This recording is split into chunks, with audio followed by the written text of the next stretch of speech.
اہم فیصلے اجلاس مجلس عاملہ وفاق المدارس العربیہ پاکستان منعقدہ 28 شوال المکرم 1445 ہجری مطابق 7 مئی 2024 عیسوی بمقام جامعہ Darul Uloom Karachi Korangi industrial area Karachi.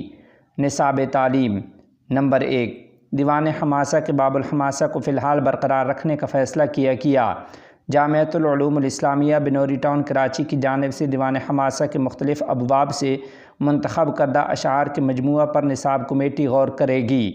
Number 2، فلکیات کے نصاب کے لیے حضرت مولانا امداد اللہ صاحب مدثر العلوم کی سربراہی میں کمیٹی متبادل کتاب مرتب کرے گی، تاہم نئی کتاب مرتب ہونے تک جناب سید شبیر احمد کاکا خیل صاحب کی فہم فلکیات باستثناء ستاروں کی بحث پڑھائی جائے گی۔ نیز نظام شمسی کے بیان میں صرف سورج، زمین اور چاند کے متعلق مباحث پڑھائے جائیں گے۔ نمبر 3، معلم الانشاء جلد ثالث فی الحال حسب سابق نصاب میں شامل رہے گی۔ اس کے متبادل کتاب کے حوالے سے کمیٹی نے اب تک جو کام کیا ہے اس پر نصاب کمیٹی غور کرے گی۔ نمبر 4، القراءۃ الراشدہ کی تمارین کی تیاری حضرت مولانا حسین احمد صاحب مدثر العلوم کے سپرد ہے، کام آخری مراحل میں ہے، ان کی طرف سے 1 ہفتہ میں مسودہ موصول ہوگا، نصاب کمیٹی اس پر غور و خوض کرے گی۔ نمبر 5، مسلم ممالک میں اسلامیت اور مغربیت کی کشمکش پر دوبارہ غور و خوض کیا گیا، چونکہ یہ کتاب بہت پرانی ہے اور اس موضوع پر موجودہ دور کے تقاضوں کے مطابق نئی کتاب کی تیاری کا فیصلہ کیا گیا۔ اس موضوع کے ماہرین سے مشاورت کے بعد حضرت صدر وفاق المدارس العربیہ پاکستان مفتی محمد تقی عثمانی صاحب کتاب مرتب فرمائیں گے۔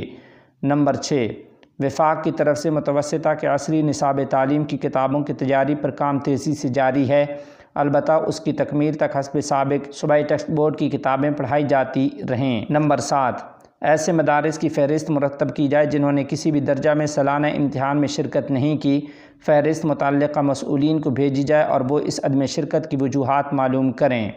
نمبر 8، جو طلباء اور طالبات داخلہ بھیج کر امتحان میں شرکت نہیں کرتے اس کی وجوہات معلوم کی جائیں۔ نمبر 9، دینی تعلیم کا رجحان بڑھ رہا ہے یا کم ہو رہا ہے، صوبہ وار اعداد و شمار مرتب کیے جائیں۔ نمبر 10، معیار تعلیم کا جائزہ لیا جائے، کامیابی کا تناسب کم ہو رہا ہے، اس کی وجوہات معلوم کی جائیں۔ نمبر 11، تدریب المعلمین کا سلسلہ ضلعی سطح پر جاری رکھا جائے، تدریب کا نظم صوبائی ناظمین کریں گے جس کی سربراہی حضرت مولانا امداد اللہ صاحب مدثر العلوم فرمائیں گے۔ پہلے تدریب کرنے والوں کو اسلوب تدریب سکھایا جائے اور ہدایات دی جائیں کہ تدریب کس طرح کرنی ہے۔ نمبر 12، فضلاء اکرام کے لیے 1 سالہ یا 6 ماہی یا سماعی تدریب الفضلاء کورس کروایا جائے۔